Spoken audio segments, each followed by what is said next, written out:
ভাস্কর মিস্ত্রি ওই নয়ন মুদিত হয়ে চোখের জল গঙ্গার মাটি, ওই সুরধনির মাটি সুরধনির জল নয়ন বাড়ি যখন ঢেলে দিয়ে, হা গৌর এবার আনতে আসবে গৌর, একটিবার তুমি কেমন করে তোমার রূপটা একবার দেখাও, তোমার রূপটা দেখাও। ওই মাটিটাকে নিয়ে যতবার ঘষতে থাকে, ঘষতে ঘষতে ঘষতে ঘষতে যখন পিছন থেকে ডাক দিয়েছে বন্ধুরে, চোখটা খুলেছে, খুলে বন্ধুর দিকে যখন নজর গেছে, কথা বলার পরে দেখছে গৌর এখানে হয়ে গেছে, এখানে গৌর তৈরি হয়ে গেছে, মাটির গৌর। যখনই তৈরি হয়ে গেছে অমনি তাড়াতাড়ি করে ভাস্কর কি করেছে, তাড়াতাড়ি করে নিয়ে ওই মাটির গৌরটিকে নিয়ে মনে মনে ভাবছে এমন সুন্দর গৌর গড়ে কারো হাতে তুলে দেওয়া যায়। ভাস্কর বলছে বন্ধুরে অনেক কষ্ট করে গড়েছি, এত দেবদেবী করতে আমার কোনো কষ্ট হয় না, অনেক কষ্ট করে গড়েছি, তাই তোর কাছে আমার একটা অনুরোধ, তোর কাছে আমার একটা অনুরোধ, এই যে মাটির ঠাকুর কতদিন কে ভালো রাখবে? 1 বছর 2 বছর ভালো রাখবে, তাই তো নাকি? ভালো থাকবে 2-1 বছর, খারাপ হয়ে গেলে রং চটে যাবে, রং চটে গেলে কি হয়, তাকে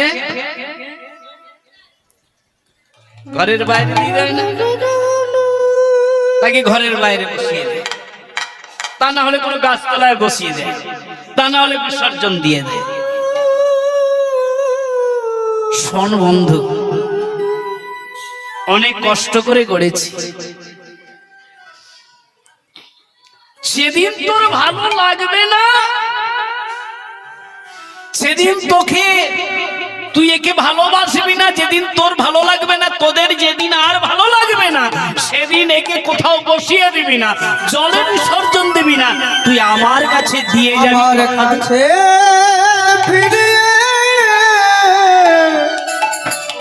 ফিরিয়ে দিবি। ভাস্কর বলল ফিরিয়ে দিবি, বাসুদত্ত বলল বন্ধুরে কথা দিচ্ছি, সেদিন ভালো লাগবে না, সেদিন তোর কাছে দিয়ে যাব। কথাগুলো একটু মন দিয়ে শুনে রাখবেন, কাজে লাগে, পরে কাজে লাগবে। তুলে দিয়েছে কাঁচা মাটির তৈরি গৌরটিকে নিয়েছে, গৌরটিকে নিয়ে একটা উড়ুনি ঢাকা দিয়েছে। মহাপ্রভু শিখিয়ে দিয়েছে, শোনো ওই কাঁচা গৌর এনে তুমি যেন আবার পদ্মাকে ধরে দাওনি, তাহলে মাটির পুতুল দেখতে পাবে, আর দেখতে পেলে কি হবে গো? তুমি কথা দিয়েছো পদ্মাকে একটা ছেলে এনে দেবে, আর সে যদি দেখে একটা তুমি মাটির পুতুল দিচ্ছ, সঙ্গে সঙ্গে ফেলে দেবে, আবার মরে যাবে। খুব সাবধান, পুতুলটা নিয়ে যাবে, মাটির ঠাকুরটাকে নিয়ে গিয়ে দোলায় শুইয়ে দেবে, দোলায় শুইয়ে দিয়ে পদ্মাকে বলবে, পদ্মারে একে তুই শুধু দোল দিবি, আর একে শুধু কি করবি জানিস, শুধু গৌর গৌর বলে ডাকতে থাকবে। এটা মহাপ্রভু শিখিয়ে দিয়েছে। মনে মনে ভাবলো দিনের আলোয় আমি আর ঘরে যাব না, আমি যদি দিনের আলোয় ঘরে যাই, একবার হলো পদ্মা দেখতে পাবে, আর দেখলেই চিনতে পেরে যাবে এটা মাটি। তাই সন্ধ্যা নেমে এসেছে, তারপরে আস্তে আস্তে বাসুদত্ত ভাস্কর মিস্ত্রির ঘর থেকে বেরিয়ে এসেছে, আস্তে আস্তে অনেক রাত হয়েছে। আর এদিকে পদ্মাবতী দোলার সামনে কখনো দুধ গরম করে নিয়ে বসছে, দোলার সামনে বসে বসে কাঁদছে। এমন সময় পদ্মাবতী শুনতে পেল দরজায় যেন কে টোকা দিয়েছে, ছুটে আসছে, তাড়াতাড়ি করে ছুটে এসে দ্বার খুলে দিয়ে দেখছে দাঁড়িয়ে আছে। তুমি এনেছো, এনেছো আমার গৌর, আমাকে দাও।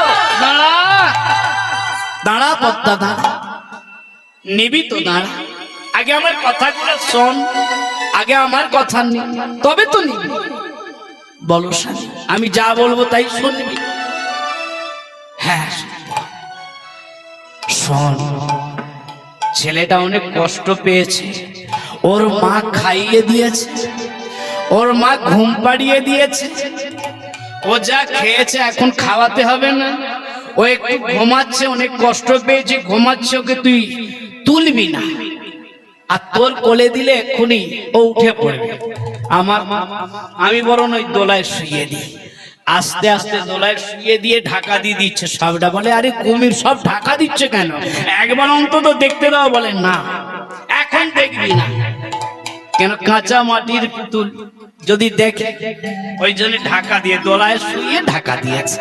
ঢাকা দেওয়ার পরে বাসু দত্ত বলছে, শোন পদ্মা, একটা কথা বলি, এতদিন তো তুই মন প্রাণ দিয়ে ভালো করে ঠাকুরকে ডাকিস না, তুই কোন ঠাকুরকে ডাকলি কি না ডাকলি কোনো যায় আসে না, তবে একটা কথা আমার নেই, আমি যেহেতু তোকে ছেলে এনে দিয়েছি, তুই এই দোলায় শুয়ে দিলুম, তুই শুধু আস্তে আস্তে দোল দিবি, আস্তে আস্তে দোল দিয়ে বারবার বলতে থাকবি, গৌরে একবার উঠে পড়, গৌরে একবার জেগে দেখ, গৌরে একবার মা বলে।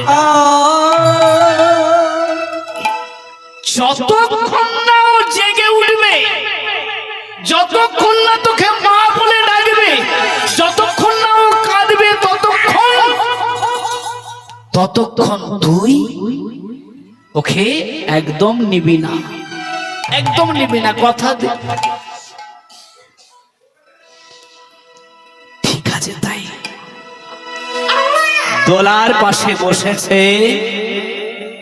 দোলার পাশে বসে বসে ডাকছে, শোন, আমি তোকে গৌর দিয়ে গেলাম, আমি পাতার কুঠিরে, সেই সুরধ্বনি পাতার কুঠিরে আমি চলে যাচ্ছি। সকালবেলা আমি এসে যেন দেখি যে তুই গৌরের যত্ন নিচ্ছিস, আর একটু চোখের জল ফেলে গৌরকে ডাকবি, তবেই দেখবি গৌর কৃপা করবে, ও ছেলে ভালো হবে। সারা রাত বসে বসে কাঁদছে, গৌরে গৌরে গৌরে একবার উঠে পড় না, একবার ওর না, সেই কখন খেয়েছিস, একবারও তো কই একটু নড়তে দেখিনি, একবারও তো খেয়ে আমি দেখতে পাচ্ছি, একবার ওর। মা আমার কি করছে, বারবার ডাকছে, বারবার ডাকছে,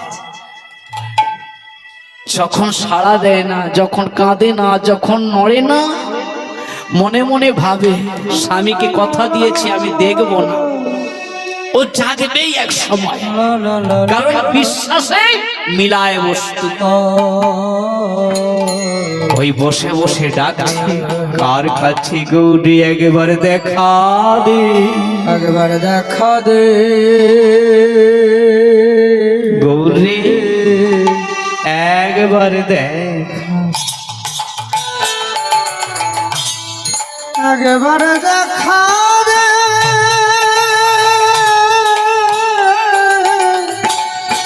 একবার দেখা দে। এইভাবে ডাকতে ডাকতে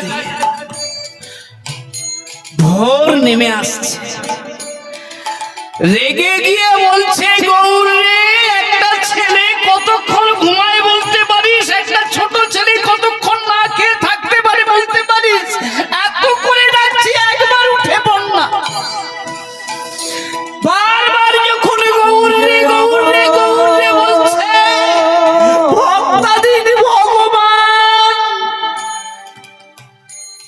শিবা সঙ্গনে বারবার কেঁপে উঠছে, বারবার কেঁপে উঠছে। ভক্তাধীন ভগবান ভক্তির ডাকে থাকতে পারল না, ওই শিবা সঙ্গম থেকে এক অংশ পদ্মাবতীর মাটির গৌরের মধ্যে প্রবেশ করল। আপনি লুকায়ে ঠাকুর আপনি প্রকাশে, যারে যখন কৃপা করে সেই জনই তাতে ভাসে। ভক্তাধীন ভগবান গৌর সুন্দর কৃপা করলো, মাটির পুতুলের ভেতরে প্রবেশ করলো, প্রাণ দিল। যখনই প্রাণ পেল বারবার ডাকছে, মা গৌর একবার সাড়া দে, একবার সাড়া দে, একবার সাড়া দে। অমনি তাড়াতাড়ি করে গৌর আমার যখন প্রাণ পেয়েছে, উনি কি কেঁদে উঠেছে। যখনই কেঁদে উঠেছে অমনি তাড়াতাড়ি করে তুলে নিয়েছে, তাড়াতাড়ি করে তুলে নিয়ে বলছে গৌর রে, গৌরকে তাড়াতাড়ি করে তুলে নিয়েছে। যখনই তুলে নিয়েছে মা আমার কি করেছে, এতবার দুধ গরম করেছে, এখন আর গরম দুধের কথা মনে নেই, ওই ঠান্ডা দুধ বাসি দুধ নিয়ে গৌরের বদনে দিচ্ছে, খা গৌর খা খা, তুই আমারে মা বলা, তুই আমার মা বলা, ওরে তুই যে আমার নয়নের মনি, তুই যে আমার নয়নের মনি,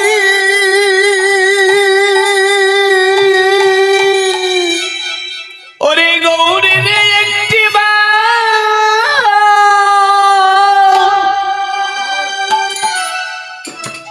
একটিবার মা বলে ডাক, ওরে আমার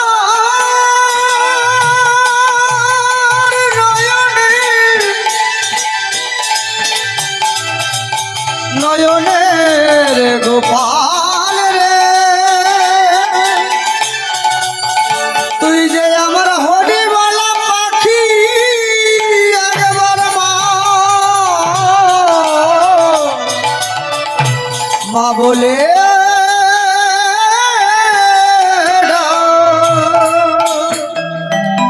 সকাল হয়ে গেল, পাড়া প্রতিবেশী আসে আর দেখে, আর এদিকে কি করে, এদিকে আমার দোল দিতে থাকে, মা আমার দোল দেয় আর বলতে থাকে গৌরে, এই দোল দেয় কেন, দোল দিতে বলেছিল, দোলা দেওয়ার কারণ হলো যত হাওয়া লাগবে তত মাটি শুকনো হবে, ওই জন্য বলেছিল দোলা বন্ধ করবি না, যত হাওয়া লাগবে ও মাটি আস্তে আস্তে শুকনো হতে থাকবে, তাই মা দোল দিচ্ছে আর বলছে দোলে দোলে দোলা দোল, দোল দোল দোল দোলা দোল, দোল দোল দোলা দোল, দোলে দোলে দোলা দোল, দোল দোল দোলা দোল, আকাশের চাঁদ নেমে ভরল যে মায়ের কো, লা লা লা লা লা লা, আকাশের চাঁদ নেমে আয়, ভরলো যে মায়ের কোল, আকাশের চাঁদ নেমে ভরল যে মায়ের কো, লা লা লা লা লা লা, আকাশের চাঁদ নেমে আয়, ভরলো যে মায়ের কোল, দোল দোল দোল দোল দোল, দোল দোল দোল দোল, উড়িয়ে পেলাম একটি বাণী দুঃখের সাগর তীরে,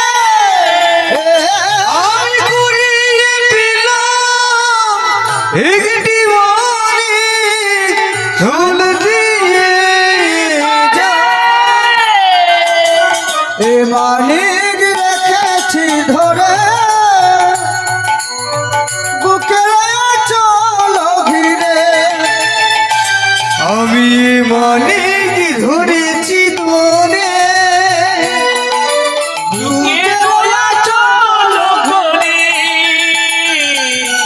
দোল দোল দোল দোল দোল, দোল দোল দোল দোল, দোল দোল দোল দোল, নিতাই গৌর হরি বল হরি বল হরি বল, দোল দোল দোল দোল দোল, দোল দোল দোল। মায়ের আনন্দ ধরে না, গৌর পেয়ে গেল, জানলো না যে এটা মাটি, জানতে পারলো না। ভক্ত যদি ঠিক ভগবানকে ডাকে পাষাণ মানব হয়ে যায়, তাই না? প্রমাণ আছে না? কে হয়েছিল?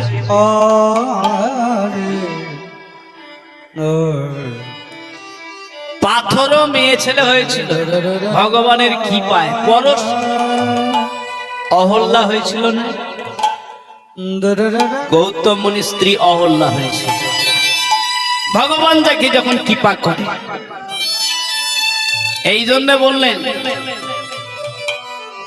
যে মানব দিলে কুলায় কুলায়, আর ভগবান দিলে ফুরায়। যাকে যখন দেখে সুন্দর একটা গৌর পেল, কদিন পরে নাম রাখলেন। কদিন? এখন তো 21 দিন হয়ে গেছে, আগেকার দিনের একটু আগে ছিল। ওগো 6 দিনে ষষ্ঠী পূজা করে বিধিমতে, ওগো 6 দিনে ষষ্ঠী পূজা করে বিধিমতে, 6 দিনে ষষ্ঠী পূজা করে বিধিমতে, 6 দিনে ষষ্ঠী পূজা করে বিধিমতে। সাধু গুরু বৈষ্ণবের শুধু আশীর্বাদ, ওগো সাধু গুরু বৈষ্ণবের আশীর্বাদ পেতে। আগেকার দিনে ষষ্ঠী পূজা হতো কেন না? সাধু গুরু ব্রাহ্মণ বৈষ্ণবের আশীর্বাদ নেবার জন্য। আর এখন তো ডাকলেই ওদিকে একটু বেশি পয়সা দিতে হয় বলে আর ডাকাডাকি নেই, তাই না? আর আশীর্বাদও পাচ্ছে না, আর আশীর্বাদ পায় না বলে এইরকম বসা হয়ে যাচ্ছে। বসা গরু যাকে বলে, তাই না? এগুলো যে বসা গরু, সারা জীবনে মাথা তুলে দাঁড়াতে পারবে না। তাই এই জন্য কি হয় যে একটু আশীর্বাদ নিতে হয়, আশীর্বাদ না হলে হয় না। তাই 6 দিনের ষষ্ঠী পূজা করেন বিধিমতে, সাধু গুরু ব্রাহ্মণ বৈষ্ণবের আশীর্বাদ নিতে, আশীর্বাদ নেওয়ার জন্য। আর আশীর্বাদ দেওয়ার জন্য তারা কি করতো? তারা জনে জনে এসেছে, জনে জনে এসেছে, জনে জনে এসেছে, জনে জনে এসেছে, ওই আশীর্বাদ দেবে, আরে জনে জনে এসেছে, আশীর্বাদ তারা জনে জনে এসেছে, আশীর্বাদ দেবে। জনে জনে এসেছে তারা, সবাই জনে জনে এসে আশীর্বাদ দিল, নাম রাখলেন। বলে কিভাবে কিভাবে ছেলেটা হলো একটু জানতে চাই। বলল শুধু গৌর গৌর বলে ডেকেছি, গৌরের কৃপায়। বলে তাহলে গৌর, তাহলে গৌর। এরকমই তো নিয়ম ছিল না? যখন ছেলে পুলে হয় না, শিবের যদি ব্রত করা যেত, শিবের কাছে জল ঢাললে বা শিবের কাছে গিয়ে যদি ছেলে পাওয়া যায়, তার নাম কি রাখে? শিব বা শিবানন্দ, পঞ্চানন্দ এরকম রাখে তো নাকি? যেমন আরো বাদ ছেলে হয় না, কার্তিক ফেলেছে, যদি কার্তিক দৈবাত হয়ে যায় তাহলে কি নাম রাখবে? গণেশ,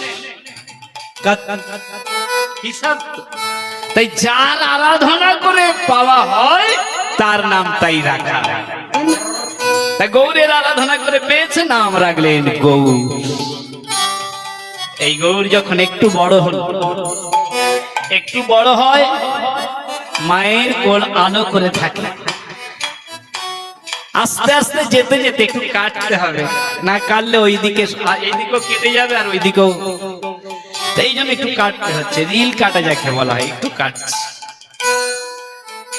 একটু কাটতে হবে, নাহলে তেমন সময় এই ছোট্ট গৌর আস্তে আস্তে আস্তে আস্তে বড় হলে অন্নপ্রাশন হলো। এখন যেমন অন্নপ্রাশন হয়, অন্নপ্রাশন হলে আগেকার দিনে কি দিত? আগেকার দিনে অন্নপ্রাশন হলে ছেলেদের কি খাওয়াতো? মুখে ভাত দেয়া হতো, একটু ঠাকুরের পায়েস দেয়া হতো, তাই না? এখন আর ওইটা নেই। এখন বলে ওসব সারা জীবন তো পায়েস খাবে।